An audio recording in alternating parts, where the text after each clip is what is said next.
Chapter 1, Bourgeoisie and Proletarians. Hit that like button, helps with the algorithm. Subscribe to the channel. If you're not, it helps out. The history of all hitherto, that's a great word, hitherto, existing society is the history of class struggle. Again, the only reason governments come into place is because of these irreconcilable class antagonisms, and communism would be a classless and stateless society because the state would simply wither away, right? Freeman and slave, patrician and plebeian, lord and serf, guild master and journeyman, in a word, oppressor and oppressed. And obviously what we have in the United States is, the class antagonism between the working class and the capitalists, and, the corporate duopoly, the Democrats and Republicans, completely beholden to these, capitalist interests. Stood in constant opposition to one another, carried on an uninterrupted, now hidden, now open fight, a fight that each time ended either in a revolutionary reconstitution of society at large, or in the common room of the contending classes. In the earliest epochs of history, find almost everywhere a complicated arrangement of society into various orders, a manifold gradation of social rank. In ancient Rome, we have patricians, knights, plebeians, slaves. In the Middle Ages, feudal lords, vassals, guildmasters, journeymen, apprentices, serfs, and almost all of these classes, again, subordinate gradations. And obviously definitely applies to, the United States right now in the class society that we live in, right? The modern bourgeoisie society that has sprouted from the ruins of feudal society has not done away with class antagonisms. If anything, particularly the context that I'm most familiar with in the United States, these class antagonisms are, coming more and more to the forefront, where we have, again, a very, very small capitalist class at the top who has immense wealth and power. Their material conditions are just, obscene, while we have, poverty amidst plenty, right? That's a direct byproduct of this capitalist system. It has but established new classes, new conditions of oppression, new forms of struggle in place of the old ones. Our epoch, the epoch of the bourgeoisie, possesses, however, this distinct feature. It has simplified the class antagonisms. Society as a whole is more and more splitting up into two great hostile camps, into two great classes directly facing each other, bourgeoisie and proletariat, or, the capitalist class and the working class. From the serfs of the Middle Ages sprang chattered burghers of the earliest towns. From these burgesses, the first elements of the bourgeoisie were developed. The discovery of America, the rounding of the Cape, opened. On to page 10 now. Gotta stay hydrated. Got some spring water here. Fresh ground for the rising bourgeoisie. The East Indian and Chinese markets, the colonization of America, trade with colonies, the increase in the means of exchange and the commodities generally gave to commerce, to navigation, to industry, and impulse never before known, and thereby to the revolutionary elements in the tottering feudal society, a rapid development. The feudal system of industry, in which industrial production was monopolized by closed guilds, now no longer sufficed for the growing wants of the capitalists, of the wants of the new markets. The manufacturing system took its place. The guild masters were pushed aside by the manufacturing middle class. Division of labor between the different corporate guilds vanished in the face of the division of labor in each single workshop. Meantime, and markets were kept ever growing, the demand ever rising. Even manufacture no longer sufficed. Thereupon, steam and machinery revolutionized industrial production. The place of manufacture was taken by the giant modern industry, the place of the industrial middle class by industrial millionaires, the leaders of the whole industrial armies, the more modern bourgeoisie. Modern industry has established the world market for which the discovery of America paved the way. This market has given an immense development to commerce, to navigation, to communication by land. This development has in turn reacted on the extension of industry, and in proportion to industry, commerce, navigation, railways extend in the same proportion. The bourgeoisie developed increased its capital and pushed into the background every class handed down from the Middle Ages. We see, therefore, how the modern bourgeoisie itself, the product of a long course of development, yes, how a series of revolutions in the modes of production and of exchange, each step in the development of the bourgeoisie was accompanied by corresponding political advance of that class, 100%. An oppressed class under the sway of the feudal nobility, it became an armed and self-governing association in the medieval commune. Here, independent urban republic, as in Italy and Germany, their taxable third estate, page 11, of the monarchy, as in France, afterwards in the period of manufacture proper, serving either the semi-feudal or the absolute monarchy as a counterpoise against the nobility, and in fact, cornerstone of the great monarchies in general, the bourgeoisie has at last, since the establishment of modern industry and of the world market, conquered for itself in the modern representative state exclusive political sway. And I think that definitely speaks, to the United States, how the bourgeoisie, the, capitalist class has the exclusive political sway, as Marx and Engels talk about here. I mean, just look at, all of the policies that are passed by the, Democrats and Republicans, almost, without exception, disproportionately benefit the capitalist class, the bourgeoisie, while the working class, the material conditions of the working class continue to deteriorate, at very alarming levels, especially for the most vulnerable and marginalized elements of the working class. The executive of the modern state is but a committee for man. I really love this. This 100% accurate, I think, in describing the United States, but I think other developed capitalist societies. The executive of the modern state is but a committee for managing the common affairs of the whole bourgeoisie. Boom, mic drop. The bourgeoisie has played a most revolutionary role in history. The bourgeoisie, wherever it's gotten the upper hand, has put an end to all feudal, patriarchal, idyllic relations, has pitilessly torn asunder the motley feudal ties that bound man to his natural superiors, and has left no other bond between man and man than naked self-interest, the callous cash payment. And I think that's definitely very true of capitalism. We're just taught and indoctrinated to look out for our own self-interest. Everybody else be damned. If it's good for me, if it advances my interest, then fuck all these externalities, right? It has drowned the most heavenly ecstasies of religious fervor, of chivalrous enthusiasm, of Philistine sentimentalism, and the icy water of egotistical calculation. Wow. As a result, personal worth into exchange value, and in place of the numberless, indefeasible chartered freedoms, has set up single unconscionable freedom, free trade. In one word, for exploitation veiled by religious and political illusions, is substituted naked, shameless, direct, brutal exploitation. And again, capitalism is an inherently exploitive system, because working class, their labor, surplus labor value, is taken by the capitalist class. And that's, again, inherent to capitalism. It's a form of exploitation.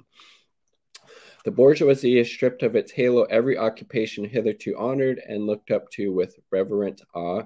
It has converted the physician, the lawyer, the priest, the poet, the man of science into its paid wage laborers. And again, that's something that's unique to capitalism is wage labor, and that's how the capitalist class is able to accumulate their wealth by exploiting the workforce, the working class, through wage labor, right? The bourgeoisie has torn away from the family its sentimental veil, has reduced the family relations to a mere money relation. The bourgeoisie has disclosed how it came to pass that the brutal display of vigor in the Middle Ages, which reactionaries so much admire, found its fitting complement in the most slothful indolence. It has been the first to show what man's activity can bring about. It has accomplished wonders far surpassing Egyptian pyramids, Roman aqueducts, and Gothic cathedrals. It has conducted, on to page 12 now, expedition that put In the shade, all former migrations of nations and crusades, the bourgeoisie cannot exist without constantly revolutionizing the instruments of production and thereby the relations of production, and with them the whole relations of society. I think Marx and Engels are completely correct here. Capitalism, capital is a revolutionary force. It's able to shape shift in order to continue to increase profits, and that's what they're talking about here, revolutionizing the instruments of production, right? Conservation of the old modes of production in unaltered form was, on the contrary, the first condition of existence for all earlier industrial classes. Constant revolutionizing of production, uninterrupted disturbance of all social conditions, everlasting uncertainty and agitation distinguish the bourgeoisie epoch from all earlier ones. All fixed, fast, frozen relations with their train of ancient and venerable prejudices and opinions are swept away. All new formed ones become antiquated before they can ossify. All that is solid melts into air. All that is hollow is profaned. And man, at last, compelled to face with sober senses his real conditions of life and his relations with his kind. The need of a constantly expanding market for its products chases the bourgeoisie over the whole surface of the globe. Kind of reminds me what Lenin was talking about, how imperialism is the highest stage of capitalism. I think this is kind of what Marx and Engels are getting at here, right? It must nestle everywhere, settle everywhere, establish connections everywhere. The bourgeoisie has, through its exploitation of the world market, given a cosmopolitan character of production and consumption in every country. To the great chagrin of reactionaries, has drawn from under the feet of industry the national ground on which it stood. All old established national industries have been destroyed or are daily being destroyed. They are dislodged by new industries whose introduction becomes a life and death question for all civilized nations, by industries that no longer work up indigenous raw material, but raw material drawn from the remotest zones. Industries whose products are consumed not only at home, but in every quarter of the globe. And we definitely see that with like the food that's available at grocery stores, right? At least in the United States. In place of the old wants satisfied by the production of the country, we find new wants requiring for the satisfaction of products of distant lands and climes. In place of the old and national seclusion and self-sufficiency, we have intercourse in every direction, universal interdependence of nations. Page 13. And as in material, so also in intellectual production, the intellectual creations of individual nations become common property. National one-sidedness and narrow-mindedness become more and more impossible, and from numerous national and local literatures, there arises a world literature. The bourgeoisie, by rapid improvement of all instruments of production, by the immensely facilitated means of communication, draws all nations, even the most barbarian, into civilization. The cheap prices of its commodities are the heavy artillery which it batters down all Chinese walls, with which it forces the barbarians' intensely obstinate hatred of foreigners to capitulate. It compels all nations on pain of extinction to adopt the bourgeoisie mode of production. It compels them to introduce what it calls civilization into their midst, i.e. to become bourgeoisie themselves. In a word, it creates a world after its own image. I agree. I think it's hard to argue with what they're saying there. The bourgeoisie has subjected the country to the rule of the towns, has created enormous cities, has greatly increased the urban population as compared with the rural, and has thus rescued a considerable part of the population from the idiocy of rural life. Just as it has made the country dependent on the town, so has made barbarian and semi-barbarian countries dependent. I don't necessarily agree with those phrasing, barbarian and semi-barbarian, but on the civilized ones, or civilized nations of peasants and nations of bourgeoisie, the East on the West, more and more the bourgeoisie keeps doing away with the scattered state of the population, of the means of production, and of property as amalgamated population, centralized means of production is concentrated property in the hands of a few. Again, very much what's happening in the United States. For example, during the pandemic, we have, the billionaire class, a handful of capitalists at the top who have increased their wealth by, hundreds of billions of dollars, basically, while the masses are greatly suffering. There was, tens of millions of people out of work. We couldn't get, universal health care during a pandemic, while, very small elite were able to enrich themselves drastically, and we couldn't even get $15 minimum wage. And again, that's not even a livable wage, right? Let's see. The necessary consequences was political centralization. Independent or loosely connected provinces with separate interests, laws, governments, and systems of taxation became lumped together into one nation with one government, one code of laws, one national class interest, one frontier, and one customs tariff. The bourgeoisie, during its rule of scarce 100 years, has created more massive, more colossal productive forces than, onto page 14 now. Hopefully I'll be able to get through another 20 pages or so, because the second chapter, which starts on page 22, is really, really good. Probably my favorite one. Page 14. Have all preceding generations together, subjection of nature's forces to man, machinery, application of chemistry to industry, agriculture, steam, navigation, railways, electric telegraphs, clearing of whole continents for cultivation, canalization of rivers, whole populations conjured out of the ground. What earlier centuries had been a presentiment that such productive forces slumbered into the lap of social labor. We see then that the means of production and of exchange, which served as the foundation for the growth of bourgeoisie, were generated in feudal society. At a certain stage in the development of these means of production and exchange, the conditions under which feudal society produced and exchanged, feudal organization of agriculture and manufacturing industry. In a word, the feudal relations of property became no longer compatible with the already developed productive forces. They became so many fetters. Again, it's talking about how this capitalist mode of production is a revolutionary force, right? They had to burst asunder. They were burst asunder. Into their place stepped free competition, accompanied by a social and political constitution adapted to it, and by the economic and political sway of the bourgeoisie class, which again, that class almost has exclusive sway over the, political instruments, the government in the United States, and I think, to a lesser extent in other capitalist countries, but still, plays a large role, right? Similar movement is going on before our own eyes. Modern bourgeoisie society, with its relations of production, of exchange of property, society has conjured up such gigantic means of production and of exchange, is like the sorcerer who is no longer able to control the powers of the netherworld from which he is called up by his spells.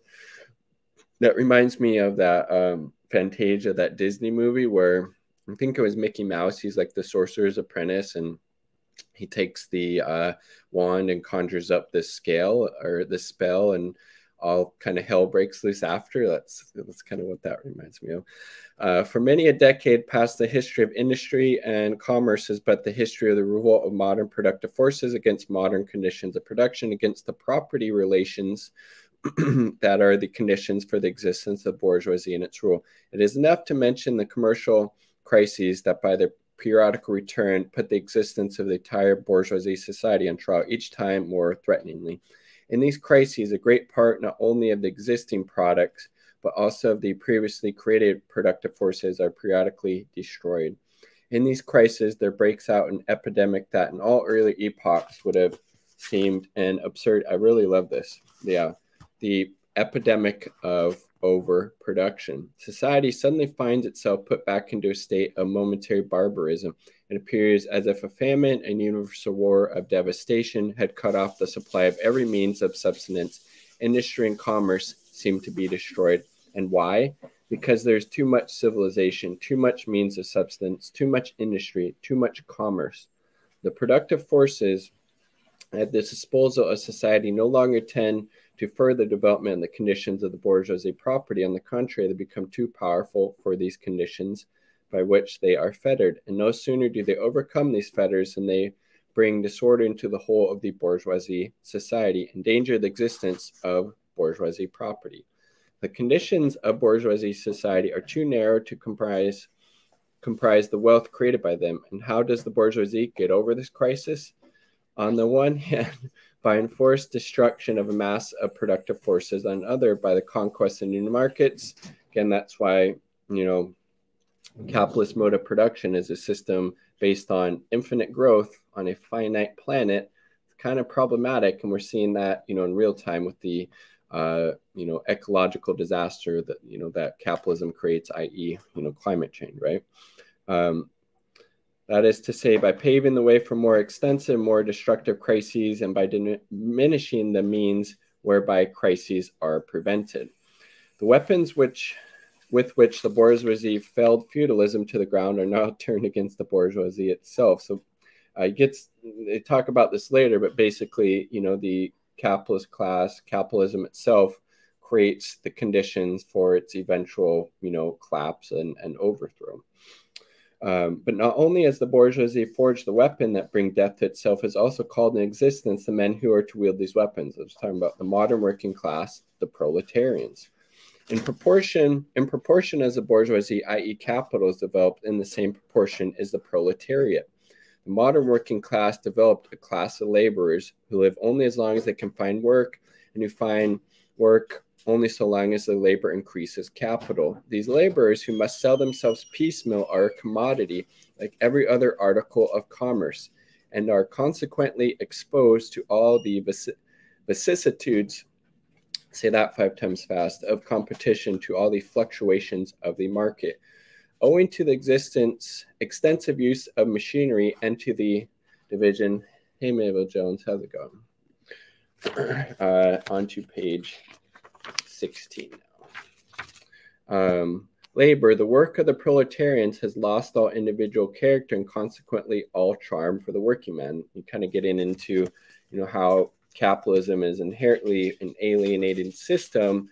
Then it alienates us from our labor. It alienates us from our fellow worker in the workplace. It alienates us from the natural world.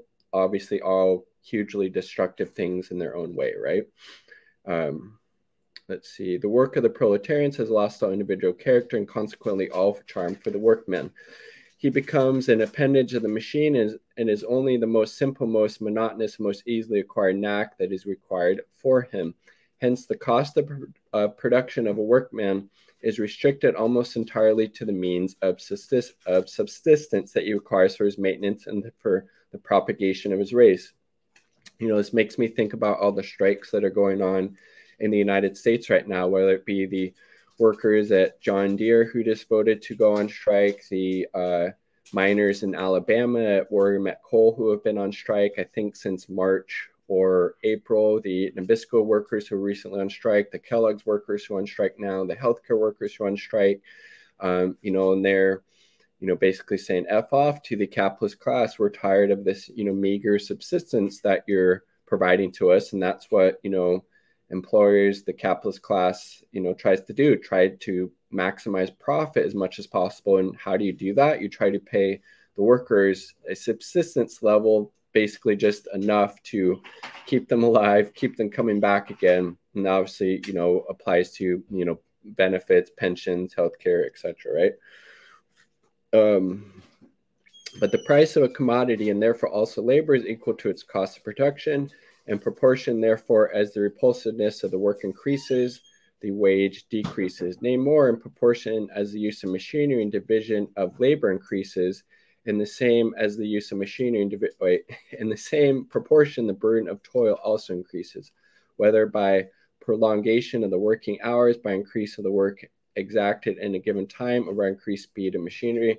Again, that's something that a lot of these different industries where people on strike right now, they're having to work sometimes 12, 16-hour days. The Kellogg's workers were having to work sometimes up to 120 days straight with no time off. Similar conditions, to those coal miners, etc. Modern industry has converted the little workshop of the patriarchal master into the great factory of the industrial capitalist. Masses of laborers crowded into the factory are organized like soldiers. As privates in the industrial army, they are placed under the command of a perfect hierarchy of officers and sergeants. Not only are they slaves of the bourgeoisie class and the bourgeoisie state, they are daily and hourly enslaved by the machine, by the overlooker. Makes me think of, Amazon, right? They're basically tracking the workers' movements in these warehouses, like step by step, minute by minute, second by second. And above all, by the individual bourgeoisie manufacturer himself. The more, like Bezos, right? More openly this despotism proclaims gain to be its end and aim, the more petty, the more hateful, the more embittering it is.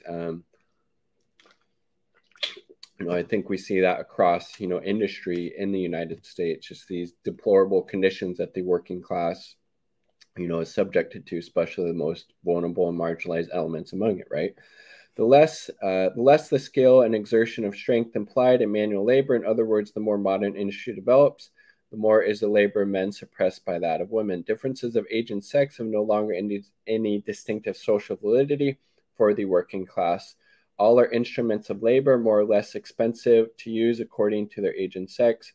No sooner has the laborer received his wages in cash for the moment escaping exploitation by the manufacturer than he is set upon by the other portions of the bourgeoisie, the landlord, the shopkeeper, the pawnbroker.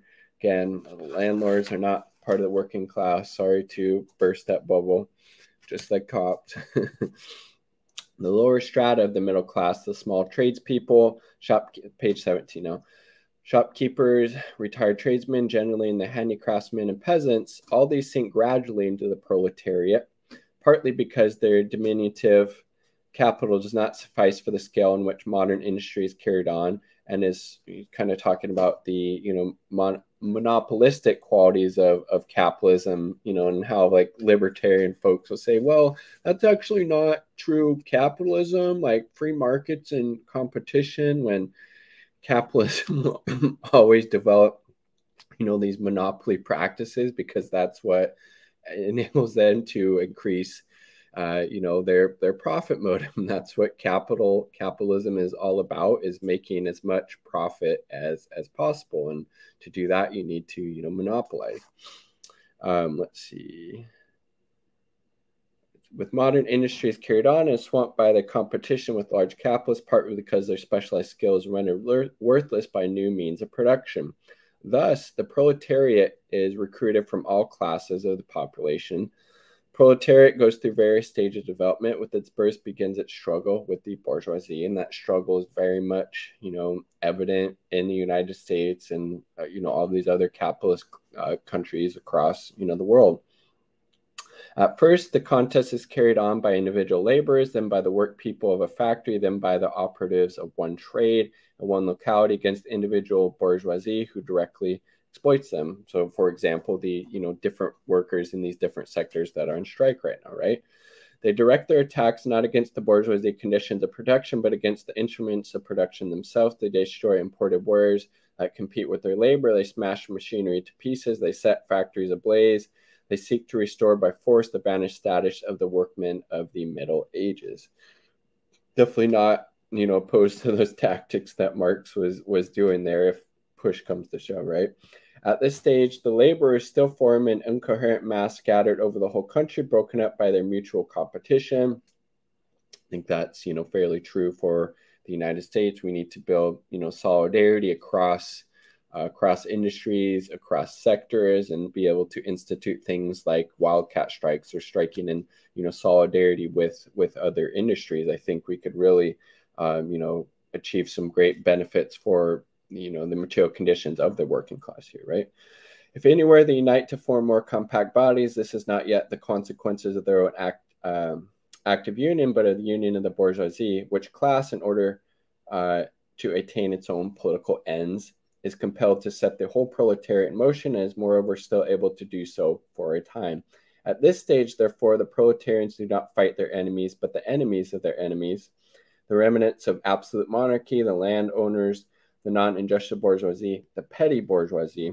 Thus, the whole historical movement is concentrated in the hands of the bourgeoisie. Every victory so obtained is a victory for the bourgeoisie. But with the development of industry, the proletariat not only increases in numbers, it becomes concentrated in greater masses. Its strength grows and it feels the strength more. And I think, a lot of working class people are starting to feel that strength in the United States. For example, we have all these different industries going on strike. And then we had in August, saw this article from Reuters. It was the largest number of people quitting from their jobs in quite, I think, going back to like 1986 or something like that.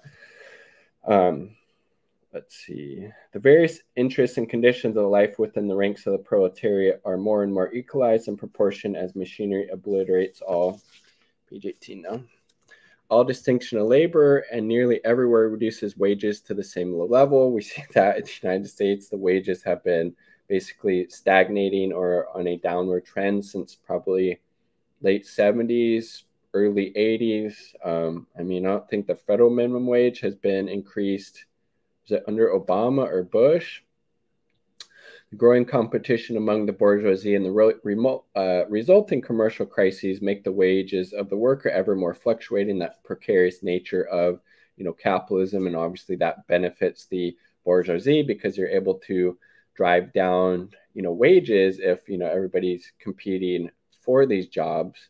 So that's why, capitalism creates this army of the unemployed because it benefits them, right? If you're able to maximize more profits when you have workers fighting over these, really shitty paid and compensated jobs.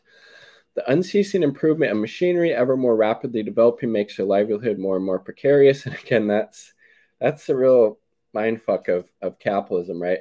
In the United States, particularly, we have all these high levels of technological development, but that hasn't really, eased the burden of the working class at all. If anything, it's made it more,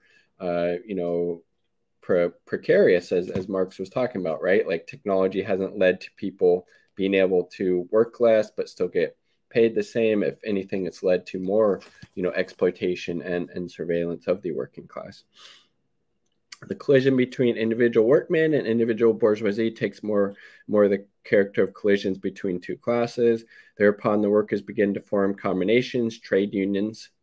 Against the bourgeoisie, they clubbed together in order to keep the rates of wages up. They found permanent associations in order to make provisions beforehand for the occasional revolts. Here and there, the contest breaks out into riots. It kind of reminds me of the strikes that are going on right now, the forming of those trade unions.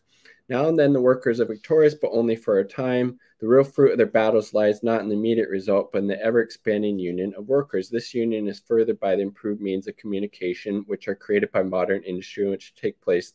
Workers of different localities in contact with one another. And I think that's particularly true right now in the age, of the internet, social media, email, cell phones, etc. That's just how, forward thinking their analysis was then. It still very much applies in a lot of ways to now. And again, this was written, I think, 1848, it said in the preface. It was just this contact that was needed to centralize numerous local struggles, all the same character, into the national struggle between classes. But every class struggle is a political struggle. 100%. Look how the capitalist class has, bought and paid for the the political structures of the United States, and they're always ready and willing to do their bidding, unfortunately. And that union to attain which the burghers of the Middle Ages and their miserable highways required centuries, the modern proletarians, thanks to railways, achieved in a few years. The organization of the proletarians into a class and consequently into a political party is continually being upset again by the competition between workers themselves. But it ever rises up again, stronger, firmer, mightier. It compels legislative recognition of particular interests of the workers by taking advantage of the divisions among the bourgeoisie itself. Thus, the 10-hour bill in England was carried. And again, we have the 8-hour workday thanks to, unions in the United States. Altogether, which unfortunately doesn't apply to every job, but you get the idea. Altogether, collisions between the classes of the old society further the course of development of the proletariat in many ways. The bourgeoisie finds itself involved in a constant battle, at first with the aristocracy, later on with those proportions of the bourgeoisie itself, whose interests have become antagonistic to the progress of industry, at all times with the bourgeoisie of foreign countries. Page 19. In all these battles, it sees itself compelled to appeal, like the stream, subscribe, it helps. In all these battles, it sees itself compelled to appeal to the proletariat, to ask for its help, and thus to drag it into the political arena. The bourgeoisie itself, therefore, supplies the proletariat with its own elements of political and general education. In other words, it furnishes the proletariat with the weapons for fighting the bourgeoisie. So again, that's capitalist system. Capitalists give the working class, the proletariats, the necessary conditions to actually work towards the abolishment of capitalism and installing a dictatorship for the proletariat. Further, as we already seen, the entire section of the ruling classes are, by the advance of industry, into the proletariat, or at least threatened in their conditions of existence. They also support, I already read that. Finally, in times when the class struggle nears the decisive hour, the process of disillusion going on within the ruling class, in fact, within the whole range of old society, assumes such a violent, glaring character that a small section of the ruling class cuts itself adrift and joins the revolutionary class, and thus that holds the future in its hands. So kind of seems to me, let's see, Bill Bradley said, in the US, we've fallen into an ugly pattern of young progressives being corrupted by the system. The progressives of the progressive era in the 1980s, 1890s became the establishment. Yeah, I think that's definitely true and very accurate, and very much is what is happening right now.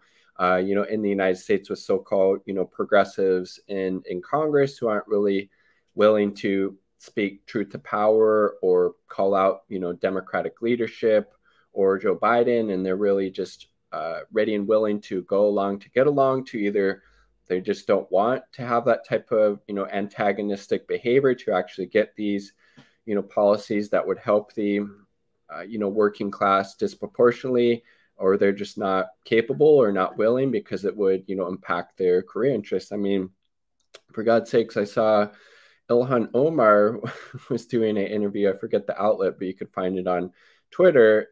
One of her political role models was Margaret Thatcher. I mean, and was it AOC was saying that I think, yeah, she gave this glowing, eulogy or praise for John McCain when he died.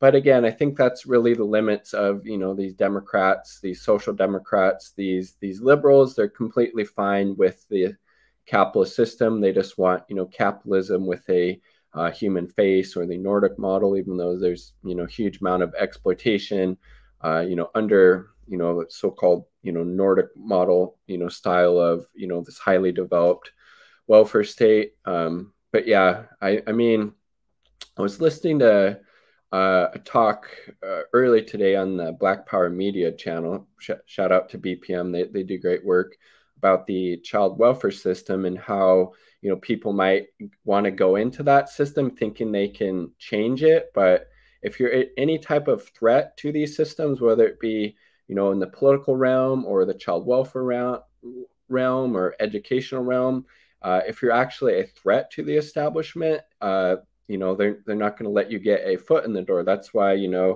Obama was able to become president, because he wasn't a threat to the status quo in any way, right? But yeah, completely agree. Bill Bradley, point well taken. There we go. Let's see.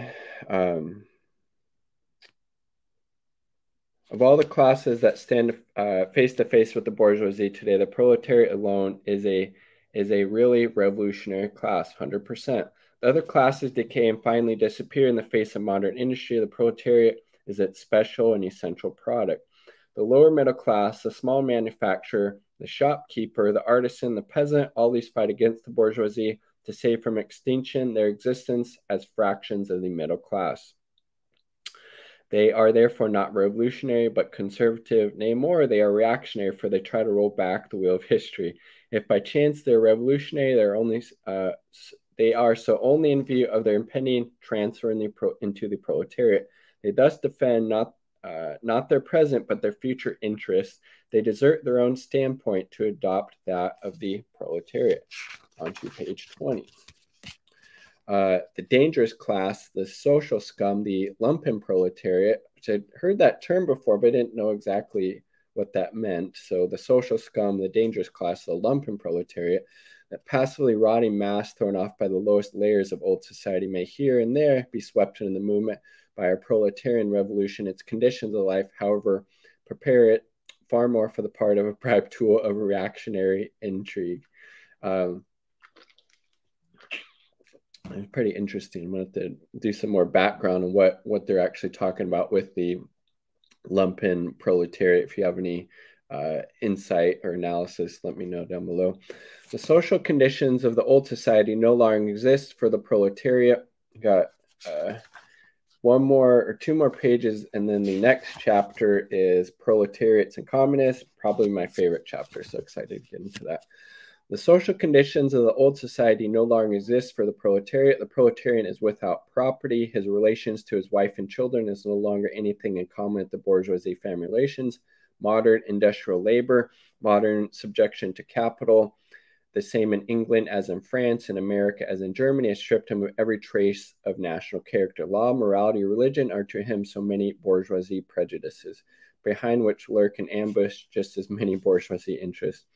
All the preceding classes that got the upper hand sought to fortify their already acquired status by subjecting society at large to their conditions of appropriation. The proletarians cannot become masters of the productive forces of society except by abolishing their own previous mode of appropriation and thereby also every other previous mode of appropriation. They have nothing of their own to secure, and to fortify their mission is to destroy all previous securities and insurances of individual property. All previous historical movements were movements of minorities or in the interest of minorities. The proletarian movement, yes, this is an important part. The proletarian movement is the self-conscious, independent movement of the immense majority in the interest of the immense majority. The proletariat, the lower stratum of our present society, cannot raise itself up without the whole superincumbent strata of the official society being sprung into its air. Though not in substance, yet in form, the struggle of the proletariat with the bourgeoisie is at first a national struggle. The proletariat of each country must, of course, first of all, settle matters with its own bourgeoisie. In depicting the most general phases of the development of the proletariat, we trace more or less veiled civil war raging within existing society up to the point where war breaks out into open revolution, page 21,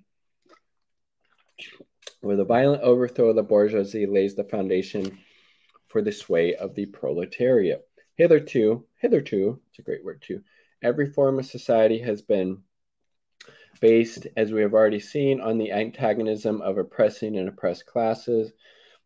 But in order to oppress a class, certain conditions must be assured to under which it can at least continue its slavish existence. The serf in the period of serfdom raised himself to membership in the commune, just as the petty bourgeoisie under the yoke of feudal absolutism managed to develop into a bourgeoisie. The modern laborer, on the contrary, instead of rising with the progress of industry, sinks deeper and deeper below the conditions of existence of his own class. Definitely very much true, in the United States. He becomes a pauper, and pauperism develops more rapidly in the population and wealth. And here it becomes evident that the bourgeoisie is unfit any longer to be the ruling class in the society and to impose its conditions of existence upon a society as an overriding law. It is unfit to rule because it is incompetent to ensure an existence to its slave within his slavery, because it cannot help letting him sink in such a state that it has to feed him instead of being fed by him. Society can no longer live under this bourgeoisie. In other words, its existence is no longer compatible with society. And I think we're increasingly getting closer and closer to that point in the United States from my perspective. The essential condition for the existence and sway of the bourgeoisie class is the formation and augmentation of capital. The conditions for capital is wage labor, as we were talking about earlier. Oh, hello, KRTD Media, which I will be going on their channel for an interview. I think it was on the 29th afternoon, right? Looking forward to that. Let's see. Where did we leave off? The development Wage labor rests exclusively on competition between laborers. The advance of industry, whose involuntary promoter is the bourgeoisie, replaces the isolation of laborers due to competition by the revolutionary combination, due to association. Development of modern industry therefore cuts from under its feet the very foundation on which the bourgeoisie produces and appropriates products. What the bourgeoisie therefore produces above all are its own grave diggers. Its fall and the victory of the proletariat are equally inevitable. So, ending this chapter on a little bit of a pause note. So, I'm just going to read that again. The development of modern industry therefore cuts from under its feet the very foundation on which the bourgeoisie produces and appropriates products. What the bourgeoisie therefore produces above all are its own grave diggers. Again, bourgeoisie, the capitalist class, capitalism creates the conditions for its eventual downfall. And I think that is something I think more and more people are, really wanting to see at this point, because they've lived and experienced the horrors of living in a capitalist society where, again, profit is put before the needs of the people, before the needs of the natural world. Its fall and the victory of the proletariat are equally inevitable.